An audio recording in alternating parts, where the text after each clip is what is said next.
What's up, everybody? Welcome to this week's edition of the show. It's always a pleasure to have you here. Today, we're excited to talk with somebody whose voice resonates with the heart and soul of Appalachia. He's not only an author, but a storyteller who captures the essence of life's intricate tapestry through his memoir, Searching for Change. His journey from the rolling hills of Appalachia to the pages of his book has been filled with both challenges and revelations. And what really drew me to his story and bringing him on the show to share with you all was that he has such a huge focus on gratitude, the power of positive change, and a desire to inspire and motivate people to rise up no matter their circumstances. So let's dive into this week's conversation about life, growth, and the pursuit of purpose with this week's guest, Jan Ackley. Jan, my friend, welcome to the On Purpose podcast. How are you today, sir? I'm good, Jerrod. Thank you for having me on today. Yeah, man, my pleasure. I see you got a little Air Force memorabilia in the background there. Oh yeah, thank you for that. When I got out of high school, I went right into the Air Force, but mainly leading up into the Ohio Air National Guard. I was in the Air National Guard for 12 years. Spent a lot Okay. of time in my younger days, much Yeah, younger. yeah. Looks like what, a tech sergeant there? Am I seeing the stripes right? Yeah, yeah, you are. I was a tech sergeant when I got out. Let's see, how many years ago was that? That was in 94. I got in 1994. So I graduated high school in 82 and I got Okay. out in 94. Yeah. Okay. So this has been a long time ago.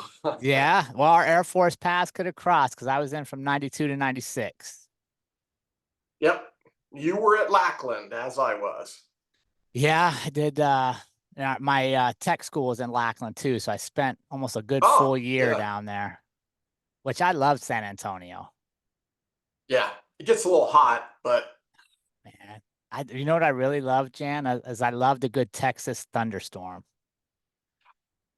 no kidding. I love thunderstorms. Yep. And I remember those from Texas. Oh boy, they come rolling in. It sounded like you're getting blown up with the lightning and the thunder. Yeah. Yeah, well, I good, Jan. remember. Yeah, yeah. It's funny the things you remember from your military time, you know? Yeah. Well, thank you for being here. What really drew me to you is Appalachia and sharing the story of growing up there, right? I think Yeah. it's a very misunderstood part of American society, and I wanted to learn more selfishly. But there's things in your story, and I love how you took the story of growing up there. And I think one of the things I read um, that really got me excited was that you took your story of struggle growing up really poor there and turned it into your life, but with a focus on gratitude and positive change and just sharing with others that they can overcome any of their circumstances. So thank you for quite honestly Yeah. having the courage to speak like that. Oh, I have learned a lot about, growing up from where I was to, now I'm an older guy, and there are a lot of lessons in there. And I wrote a book about this, and it really started about 12 years ago. My first grandchild, Mm. her name is Nanette. Now have 8 grandchildren, but she was the first. And I was sitting in the hospital thinking, I don't know what a grandfather does. What am I supposed to do? And so, I was sitting in the waiting room there and I just pulled out a notepad and I just started thinking about what can I talk to her about when she gets older, about lessons that I've learned as her grandfather. And that's the only thing I could think of at the time to Mm. do. So I started taking all these notes, and then a lot of memories, from that triggered a lot of memories when I was a youth. And I shared those notes with some coworkers at the time, and they said, "Wow, this is a crazy story. You're kind of a crazy background there, Jan." And so they said, "Yeah, really write about this." And so it took me 11 years to write this book, just due to time constraints. I had to Yeah. teach myself how to write. I'm a business writer, but I'm not a storyteller writer. and I had to learn how to do that. And, you know, got some coaching on writing, and I found that I enjoyed it. But the lessons, back to your point, the lessons from my youth to where I am today, and I'm in Salt Lake City right now, which is where I live, but my home is, it'll always be in my blood of the little town I grew up in Eastern Ohio. Yeah. And the lessons, are important. At least they were for me to overcome all that. Yeah, I love that. And I think what I love about that is when people share the stories of others and how they impacted their lives, right? Like I'll be honest, I don't want to share my story to somebody where it's all about me. What I love to share is like, how did other people help influence me, and what did I learn? Because there's that common Yeah. bond, right? There's that commonality Yes. when people invest in your life. It's nice to share that story because it's a way of thanking them. Yeah, it is. And honestly, the as I got into this book, some of those lessons were painful. Hmm. And my wife would, in the middle of writing all this and remembering, and I kept journals, a lot of journals in my youth, and I went back and looked through those. She would sometimes say, "What is wrong with you?" Because it was difficult to remember those lessons, Yeah. and what I went through. But having said that, I wouldn't be where I am today if it wasn't for the hardship that I went through, the experiences that I went through, the people that I met. To your point, I met some really good people. A poor kid in high school, some guys that were businessmen in the town befriended me and taught me a lot of cool lessons that I still use today. But sometimes the painfulness of experiences are the key to success and overcome those, and it allows you Yeah. to move forward in your life. No, 100%. 100% agree. And sometimes I think we're in a society now that we want to skip the painful stuff and we just want the good part, right? And just like you said, you don't Yep. get to the good part without some pain, right? They usually go No, hand in hand. it's the ticket, as I Yeah. like to call it. Mm, Going through hardships and adversity, it has a lot of there are a lot of outcomes from that. It makes a person more confident because they overcame, helps them to think. Um, I got to, when I was a kid, a little kid is like, I don't have any money to buy a pop, and that's what we call it yeah. in Ohio, pop. Yeah. and so I like pop, but my mother didn't have any money, and so I'd go around figuring out, okay, I'm going to look for pop bottles. So I'd go around looking for whatever I wanted. I had to figure that out, Mm, and it blessed me with that mindset. And so the ticket of hardship also provides, at least for me, empathy for others. I know how that feels. mm. I know what that person's thinking if they're in a similar situation, and it builds empathy for others. And instead of judging and being harsh, and it's an empathetic result of going through all of that.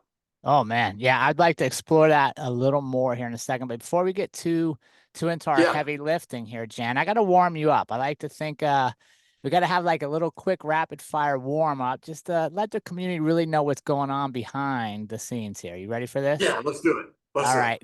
First question, Jan. Coffee or tea? I don't drink either. What? I'm not a coffee or tea guy. I'm a Diet Coke guy. Oh man, I might have to add a third option. Coffee, tea, or soda. Oh, you call it Or pop. soda. Yeah, we called it I soda. call it pop. Yeah. Now, if you're in Texas, one thing I learned when I was in the military in Texas, everything's a Coke. Coke. They're all Coke. It's Coke. And then what kind of Coke do you want? You want a root beer? You want an orange? So anyway, it was Yeah. different. But anyway, it's pop. And I'm a Diet Coke, and Diet Pepsi's okay too. All right. Favorite combination meal, brunch or dinner?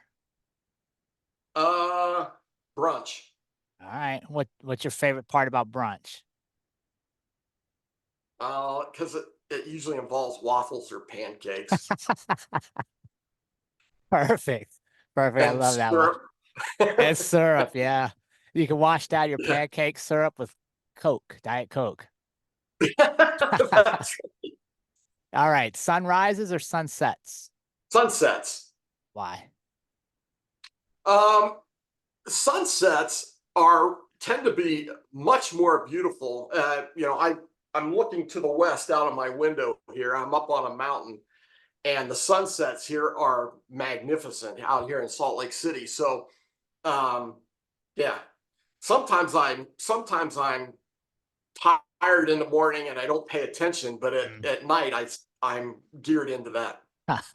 All right. Reading a physical book or listening to audiobooks? Physical book.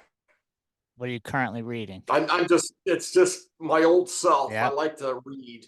I agree. I agree with that one. What are you reading right now, Jan? Well, right now I'm in between books, but every day, this is the part of reading I don't like, is the work that I do. I read agreements every Mm. day. I'm reading every day. It's just not what I read to enjoy. So I'm in between books right now. But Oh, yeah, all right. You got to get your mind right, Jan. There's something going on. You gotta figure this out. Do you go silent or do you put in some music? uh, let me think about this one. I tend to go silent. Tend to go silent, and I need to put myself in a quiet place too, Mm. not just I'll get out of this. This is my office. I'll get out of here, go into the living room, and it helps me to kind of think. All right. I love it. I love it. How you feeling? You warmed up, Jan? I'm warm. Appreciate it.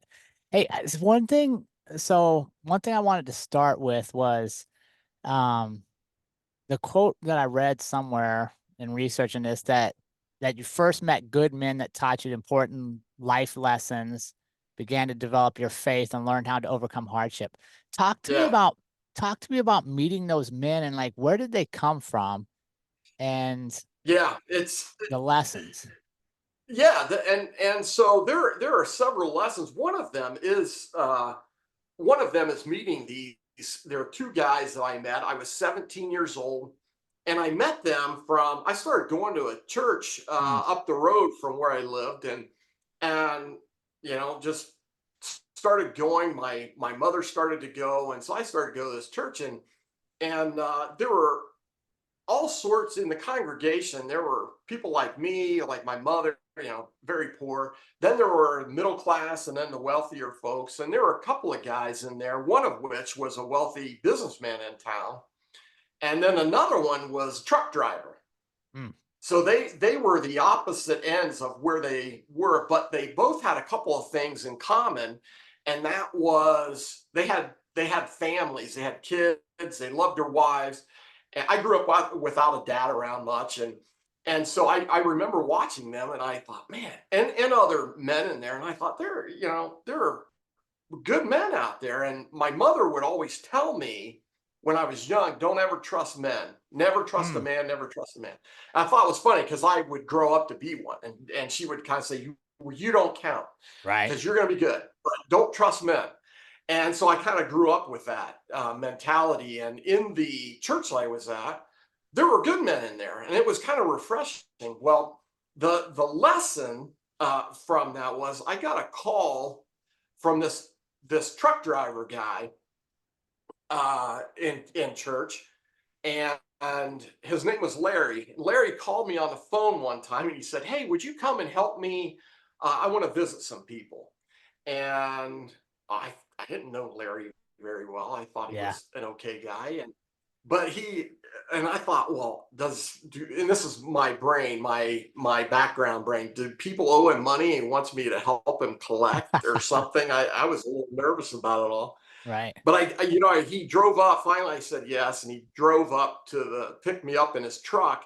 And I remember opening the truck up, and the truck smelled clean, and the ashtray had never been used, and it was different for me. Every man I had ever been with, there was garbage in the truck, they smoked, and this was different for me. And I was nervous to go with them, but I remember opening up the handle of the truck and seeing that, and I thought, okay, and just the feeling that came over me, okay, this is okay. Don't worry about it. And then I asked him what we were doing. He goes, we're just going to go help some people. And I didn't, it's like, what does that even mean? And that's what we did. We went out, visited 3 families. One of them needed a sink fixed, Yeah. and the other one were just lonely people. And we just sat and talked to them, and then we left. And I thought, this is really interesting. I had never experienced that before. And that's where, kind of the empathy and the thinking of other people first started to occur to me, Mm. that it's not all about me, never will be. It's about other people. And that's what Larry always did. And then the second guy was a businessman, and he called me one time and he said, hey, can I come and visit you? And it blew me away because I'm 17 years old with a single mother and poor as heck. And he was a wealthy guy in town, owned a lot of businesses, and he wanted to come and see me. And I didn't understand what, I don't have anything I can't give him anything. What does he want from Sure. me? Yeah.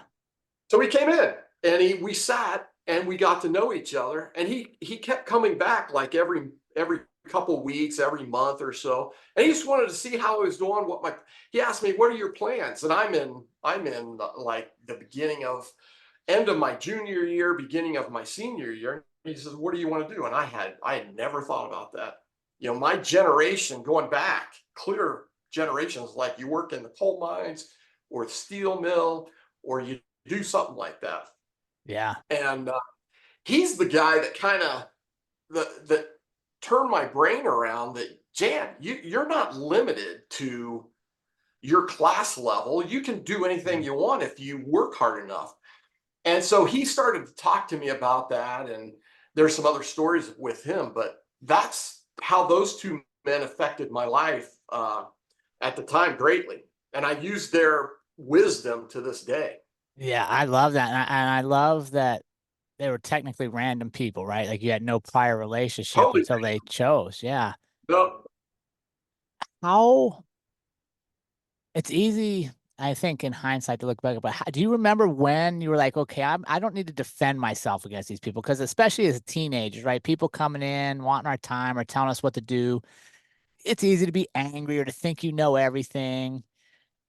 Was there a moment where you're like, okay, I'm gonna let these guys in places I don't normally have people?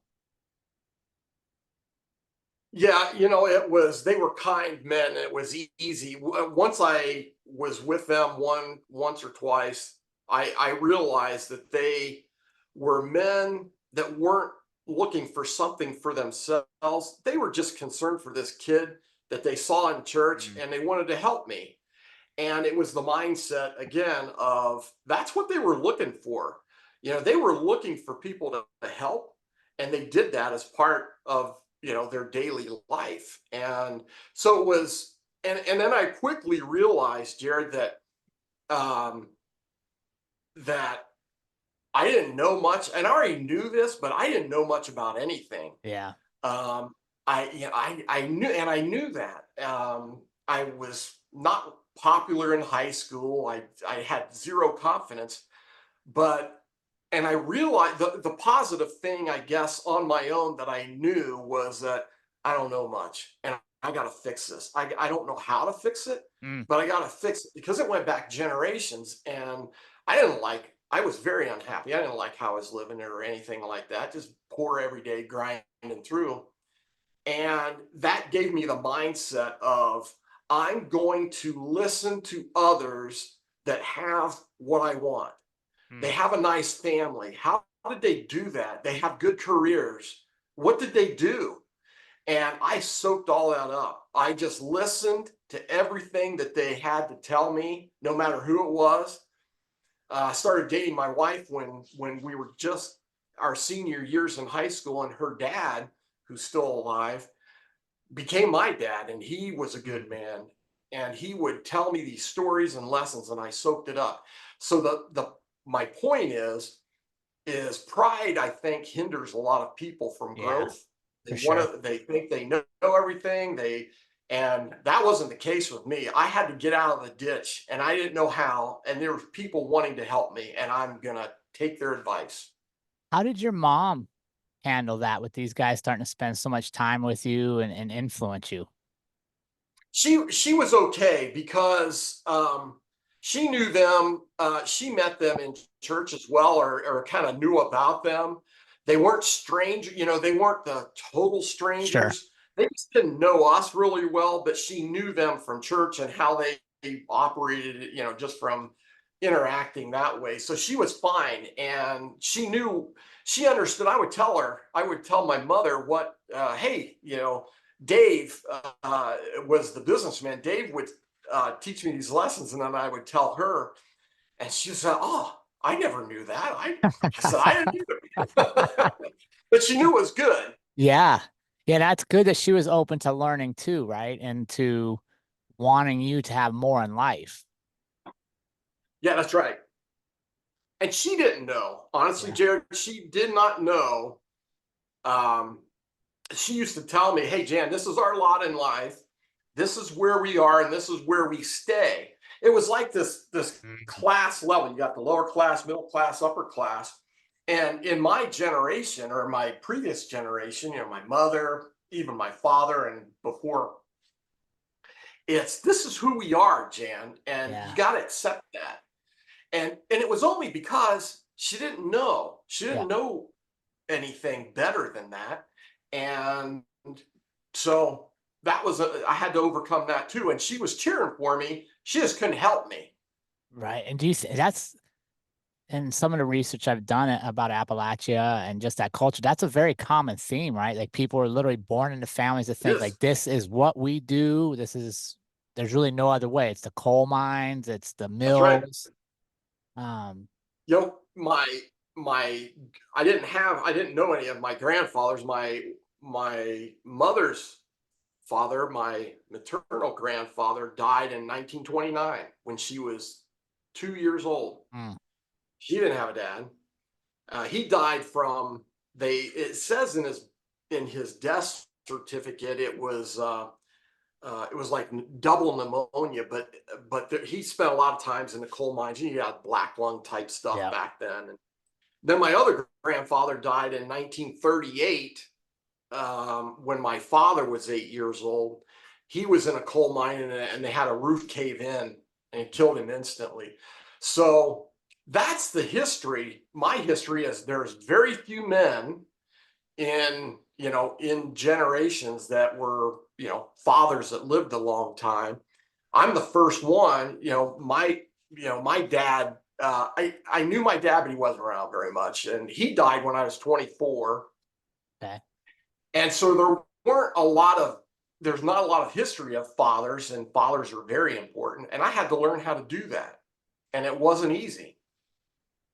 When was there a moment where you chose to believe what these guys were telling you? Because I'm just picturing back, like when I was a teenager, there was people that would say you could do whatever, and you'd kind of be like, okay, yeah, but can I Yeah. really? Was there a moment when you were like, wait a second, I can believe here. I can start to make a different life for myself. Yeah, and it was around probably when I was 18, after being around them for a little bit. And then I started talking to my future father-in-law at the time, and it wasn't like this flipping of a switch in my head, but it was a process of believing that I could do more. And then it became um one of I had to, they could tell me anything they wanted, and it was very helpful. But then it became I had to take action. It wasn't just going to happen on its own. What do I need to do? And I didn't have a lot of prospects, but I thought, I what I need is discipline. I need to learn a lot of things, confidence. Yeah. And so I joined the military, and it was the best thing for me at the time because when I went to Lackland in basic training, I saw stuff that I had never experienced in my life. There were, the sergeants were around telling you how to do things, being precise in what you do, and I had never experienced that. And when I was there, I thought, yeah, this was a good decision. I just need this. I just need it.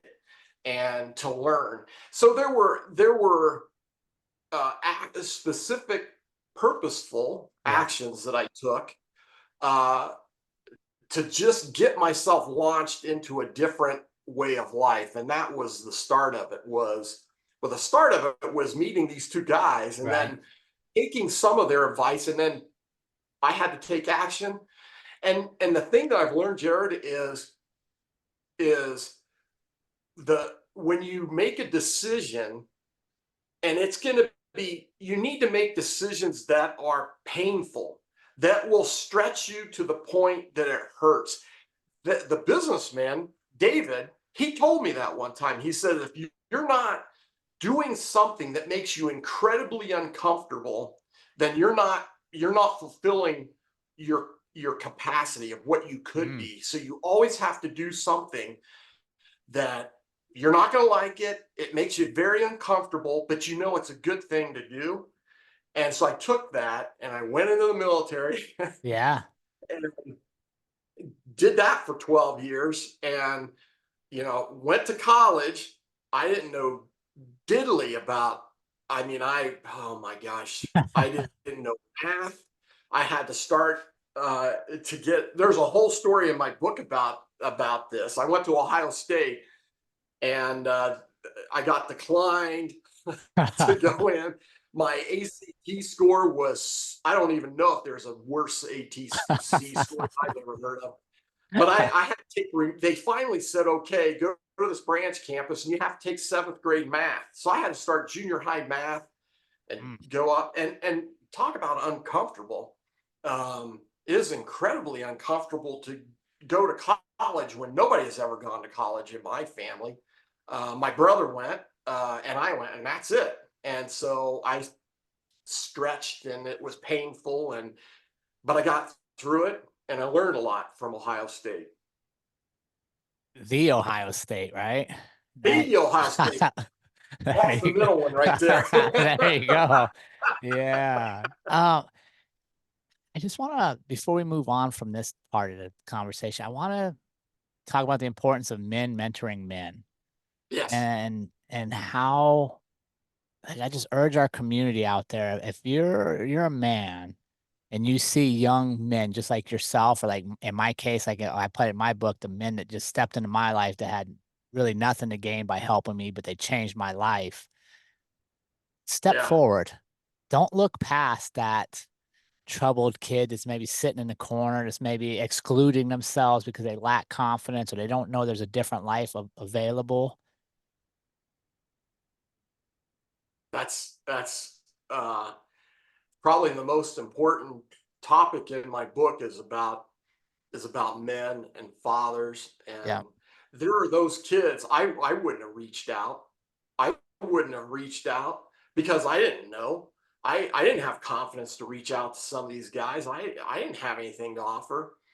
And so the it's important that you keep your antennas up if there's a young man out there that especially if they're in a single parent household, or not, it doesn't matter, but Yeah. it's important if you see a young man out there that could use some help, confidence building. And you said the word is mentorship. Yeah. It's a mentorship. I write some statistics in my book about uh, young men and men that grew up without fathers. uh, it's like the vast majority of men that are in jail grew up with no father. It was like 80%. Yeah. Poverty, poverty, way up there. No father around. The likelihood of poverty is incredibly high. Drug abuse, all of that Yeah. is in various statistics. And society tries to repair or tries to fix, the symptoms that are out there. Hey, let's give you some money, because you're in poverty. But there's never, and I do this in business as well with my business analytics and things like that. Yeah. You always got to get to the source of the problem. And it's like nobody really wants to talk about it, but it's the lack of fathers and good men in people's lives that cause a lot of these Yeah. societal issues. I'm a statistic that wasn't. I should have been, I should have died a long time ago, Yeah.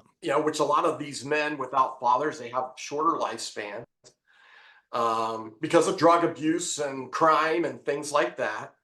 I should be a statistic. And I as I was writing this book, it's like, why was I not a statistic that's up there 80%?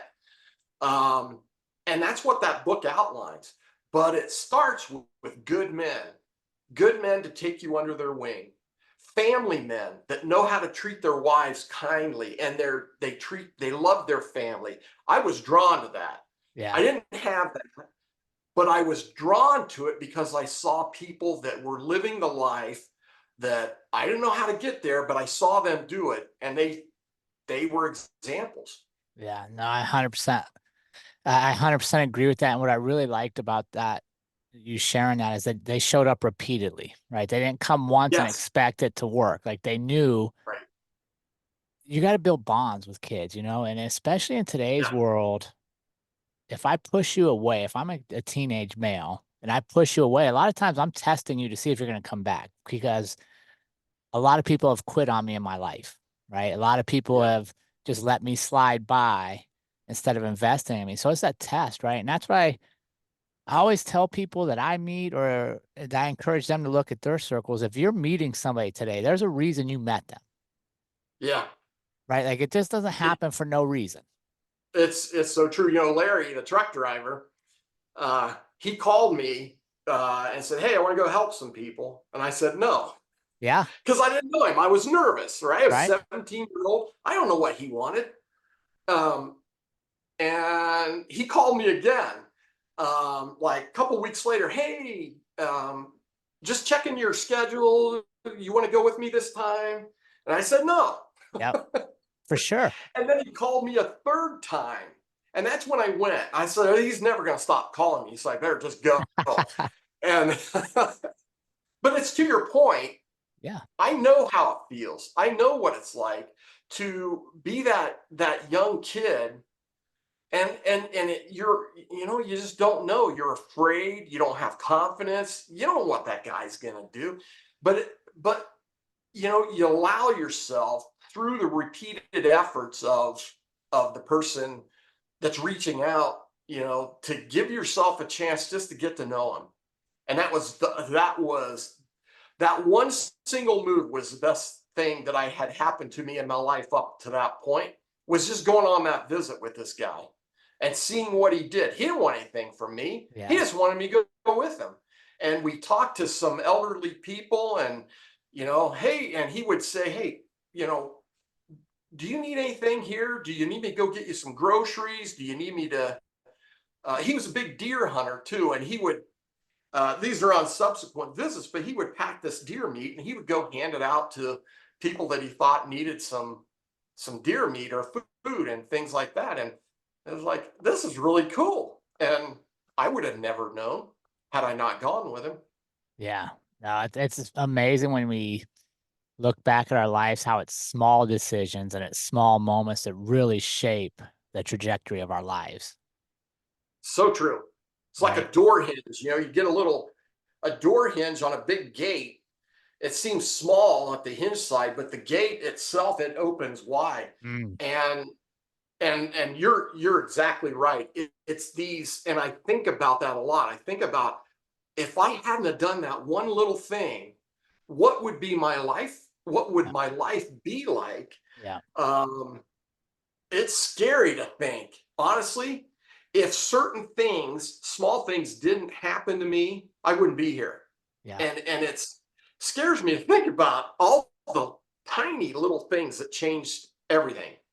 Yeah. And I think that's such a great lesson for our community and for people just in general is it's usually not the big moments that define our lives, right? Like we want to sit back and kind of just go through the motions today, waiting till I get to that next big thing, or wait until I meet Yeah, this superstar, this person has status. And we miss that it's these little moments every day yeah. that shape your life. And quite Yeah, honestly, you're they're you're what exactly right. that's what you're gonna remember. It's your deathbed. you're going to remember a bunch of these small little moments, right? And sometimes we want to get past those. We want to rush through it to get to a destination. It's this journey we're on. Yeah. One thing I like to do from these lessons is, and we talked about this earlier about, Jan, do you like to listen to music when you think or quiet? Mhm. The reason I said quiet is I learned a valuable lesson that I was taught and this is from my father-in-law actually when I was very young. He told me one time, he said, um, you need to take quiet moments and evaluate yourself every now and then. And he said it's easy to think about your strong points, what you do well, what things that that are going well in your life. And it's okay to think about that, but the more important lessons are think about where you need to improve and what are your weaknesses.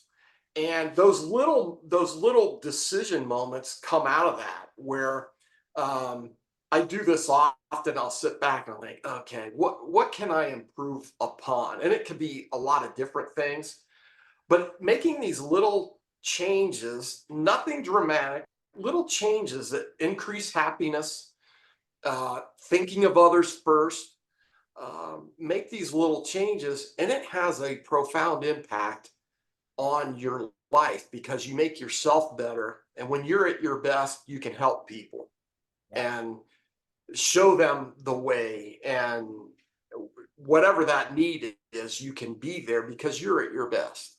Yeah, absolutely. And I like that, taking a moment and sitting, because it puts you where you are presently, right?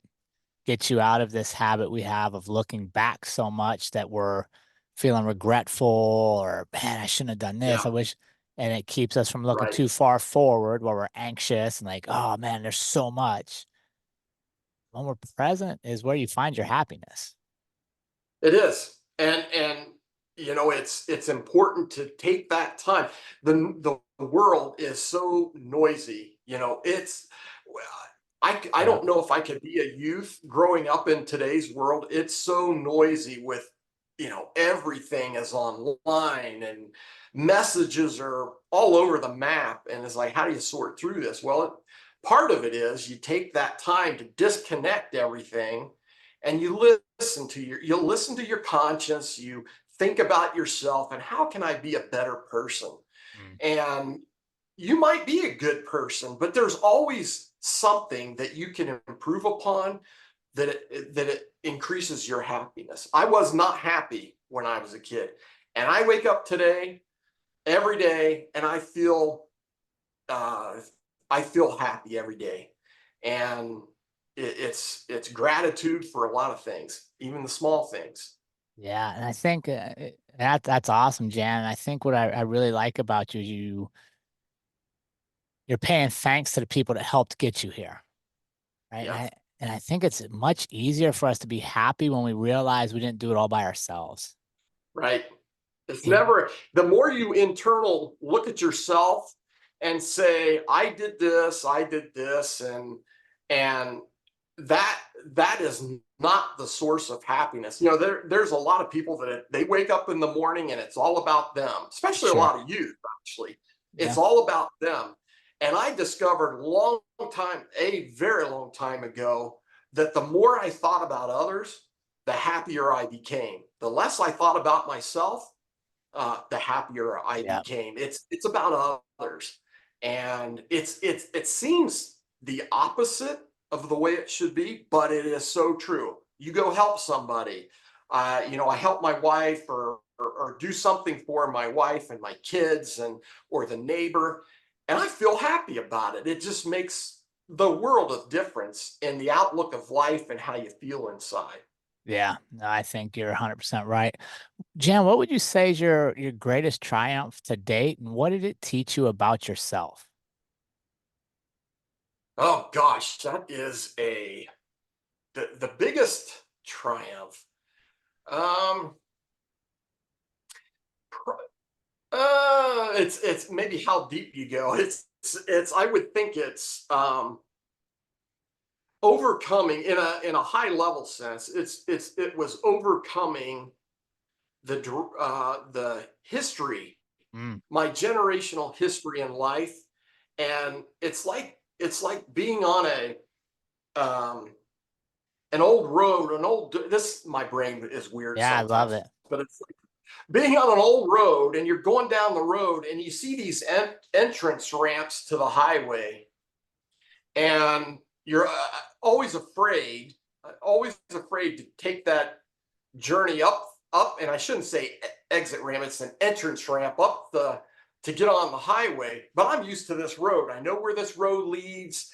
Um, there's nothing spectacular about it. Everybody in my family has been on this road, but there's something missing in life. And I think the biggest triumph for me was I'm going to take that entrance to the highway, and I don't care what it takes for me. I don't care what pain I have to go through, what struggles I have to go through. I'm taking that ramp, and I don't know where it's going to go, but it's better than the dirt road I'm on. Mm. And that's the biggest triumph. Man, that's a great analogy. That was very, I like how your mind works, Jan. I like that Yeah, analogy. gets a little scary up there, but this is how I see things. I'm a visual Yeah. person, and I see actions and pictures, if you will, and that's what came to my mind when you asked that question. Yeah. No, I think that's fantastic. I think a lot of times we do stay on the road that's comfortable and the road we know. Yeah, We miss out what's off just one exit here or there. yeah.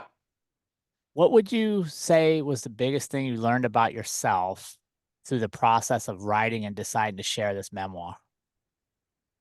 Well, the biggest thing I learned over the course of everything is that um, every everybody has value in their life. They have worth, and it's not a monetary worth. They have worth, and I discovered over years, um, first in general, that I had as much worth as Dave, the big businessman. I had enough worth. It's just what do I do with myself? I need Mhm. to make choices, and if the choice is bad, I want to be responsible for that. That's how I grow. Yeah. Don't blame others. Don't blame anybody. I'm going to make choices that are good, and I'll make choices that were terrible, but I learned from it, and I take that on myself. So that's kind of the first thing. But over the course of what I learned the most is that um, that old saying that you can do, it's what you put into your life, and you can do a lot of things. You don't have to be a brain surgeon. You don't have to be a rocket scientist. I'm a banker, right? Yeah. So been a banker for 35 years, but it's that you can do things that you never thought possible. I would never have dreamed in my life that I would be living here. I'm on a mountain. Salt Lake Valley is right out that window. Yeah. And you compare that to living in Appalachia with not very much hope, and I was very unhappy, no dad around. And what happened? Those 2 points you have to go from here to here, and it's not a flip of the switch. Yeah. There's pain, there's happiness, there's grinding work to do that. And anybody can put their head and say, today, what do I want to change? And it can be small and it can be large. And here's what's going to take. Mm. And that's what I learned. Yeah. That's me. Is your mom still alive, Jan? No, she died 2 years ago. Okay. Actually, it's almost 3 years ago. She was 94. She grew up without a dad. She Yeah. grew up in an orphanage Yeah. and then a foster home, because this was in 1929. It was like, what, 3 months after the what is it called, Black Friday, Yeah. Stock or market crash. stock market crash that sent the country into the depression. It was Yeah. at the beginning of that. That's when her dad died, Mm. and her mother had 5 children, and she couldn't take care of them, so she dropped them off at the doors of the orphanage. Mm. How was And So she didn't see your book then. She was gone before the book came out. She was gone before my book came, but I did, part of writing the book, I sat with her Nice. and have her recording. It is like hours of recordings of me asking her questions, which I'm so glad I did, because Yeah. I got a lot of information, way before I was born, of the hardship she went through, and that's in the book as well. What'd she think of you when you told her you were going to write this book? What'd she say? She was happy about it. And I wish I'd have finished it before she died, um, but yeah, she was happy about it, and I told her, I want to get this accurate. I want to know about you when you were a Right. child, and I knew many of the stories, but I didn't know the detail, and I got a lot of that. The thing that she was more proud of was she never got remarried. My mother and father were divorced when I was like 2, Yeah. late, almost 3, and I don't remember my dad being, in the house or anything. She never got remarried, and she told me as a kid. Told I have 2 siblings. Yeah. She told us, the my goal in life is to raise you to be as successful as you can. And she was always there. I knew where she was, either working or at home, and there was no deviation from that. So there was no uncertainty. So while she lacked a lot of, Jan, here's how you go and be a businessman and things like that, which she didn't know, Right. what she taught me was stability. Mm. There's an importance in stability in life as a base, and it's very basic. Yeah. Um, and she provided that. What'd your siblings think about the book? What was their reaction? Yeah. So, um, they were okay with it. They were okay with it. Most of my book is, there are things that experiences we shared as children. And then the book picks up about, when I'm in high school. It really gets into the meat of a lot of things when I'm in high school, and experiences that I had and getting married and all of that, which they don't know a lot about. Sure. And so, but they were supportive of it, and yeah, but their experiences as adults, I have a brother who lives in Alabama, and a sister in Ohio, and their experiences, I think, were different. I'm not sure of what their experiences, in all great Yeah. detail after high school. I know, when they got married. I know basic things. It's the Right. same with me. I've done things that they really don't have the detail of Uh, until this book was written. Yeah. Yeah. Did you get much feedback from your hometown or the Appalachia area when this came out?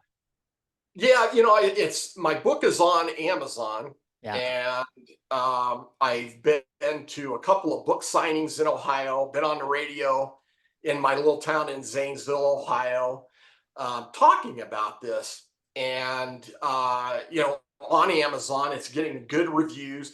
I wish I had more time to promote it. I have done virtually nothing to promote it, but it's out Sure. there.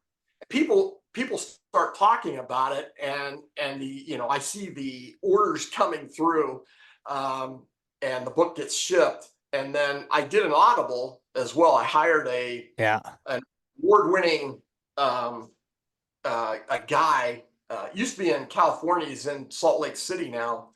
He's an actor and things like that, but I didn't know that half of his business was doing Audible for books, reading books. And so Right. he did that, and did a very good job. So my long-winded story is, you can listen to it if you don't like. I like the, as we Yeah. spoke, I like to read pages, but other people like to listen in their car. It's out there for that. Yeah. We'll make sure we put it in the show notes for you. Um, Jen, as we get Yeah, ready to it's searching for change. searching for That's it. change.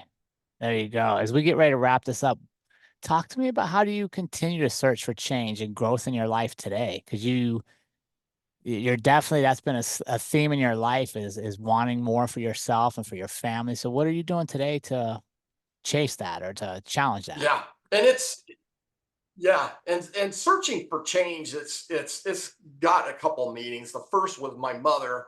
I remember my mother saying, "Jan, we don't have any gas for the car. We need to search for change in the cushions and things like that."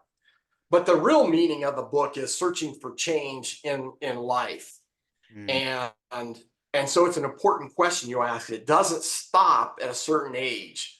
I'm always trying to find out what I can do to be better, whether it's my work, how I treat people, um, being aware of my surroundings. If there's somebody that I see that I could feel comfortable going up and help, um, I, I try and search for those things, and I just want to be, before I die. I'm getting to be an older guy, but before I die, I want to know that I gave it my all. I did everything I could with what I had and give it my all. And that means I have to keep searching for things that I need to change. And that's never ends. No, that's amazing. Do you think it's interesting? So you wrote your book about the same time I wrote mine, as far as where we're at in our life, and I would say it's fairly early for people to write memoirs. Where usually those come later in life, right? Yeah. What do you think the value of sharing those stories at this stage in your life particularly is? Well, I think the reason it's usually with people that are older is there are so many lessons over the course of a lifetime. I have an unusual background. Is with where I came from. Some of the stories in there, you'll think, is that really true? Yeah, oh, yeah, they're all true in that book. Right. And it's a hillbilly thing, right? And so um, the just knowing what I know now, it's a different lens. And this is my weird brain working. Yeah. I see the lens that you see the world in is so much clearer with experiences and wisdom built in. All the trials, all the overcoming, all the adversity. I had to get through that. And that's only done over time. So the world I see through my lens now is a lot different than the world I saw when I was a young high school kid. That lens was really small and it encompassed my little town and didn't Yeah. know a lot. The lens that I see now is a very broad view of the world, empathy for others, thinking of others, and trying to be better every day. But that only comes with experience. And that's why a lot of old people write these memoirs. I just wrote the book for my children and grandchildren. I don't know much about my dad's background. I know a little bit, but I never had a meaningful conversation with him. And I didn't want to be that dad. I have 5 children, 8 grandchildren, and I want to be somebody that lived the best that they could with what they have, faults and all, got Yeah. plenty of them. Yeah. But I wanted to tell these stories to my kids and grandkids so they wouldn't be lost. I And love that only comes with age.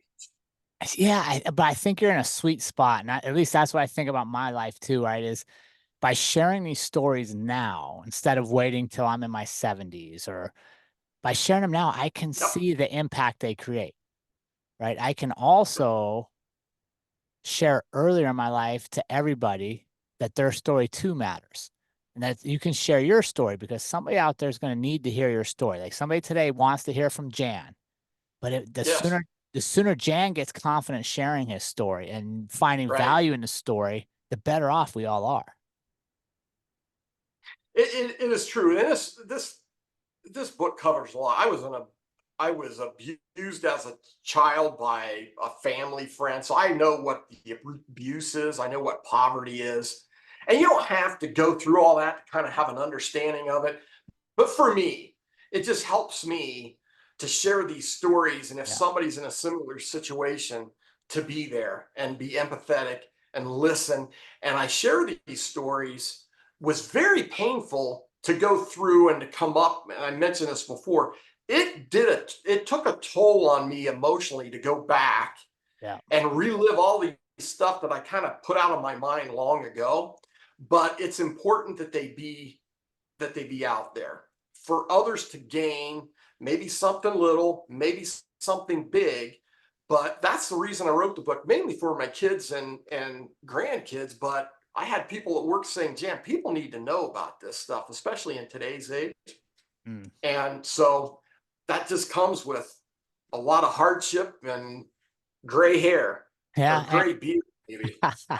And you're very humble, Jan, but I also think it comes with courage, right? Courage to step out and say my Yeah, story has value. I'm not right, victim to my story. I don't have to carry the burden of my story. I can share it. And I think that's one of the beautiful right. things about sharing is it lightens our loads a little bit, right?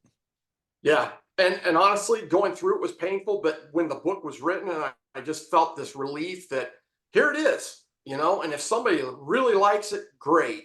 And that's really what it's about is sitting back again and finding out what can I do? What can I Yeah, do to not leave this life and die without having doing everything I could. One of those things was writing this book. sure. It took 11 years. My wife rolled her eyes. She'd say, I was 4 years into it. Are you almost done? Yeah, I'm 80% done. The next year, aren't you about done? No, I'm 30% done.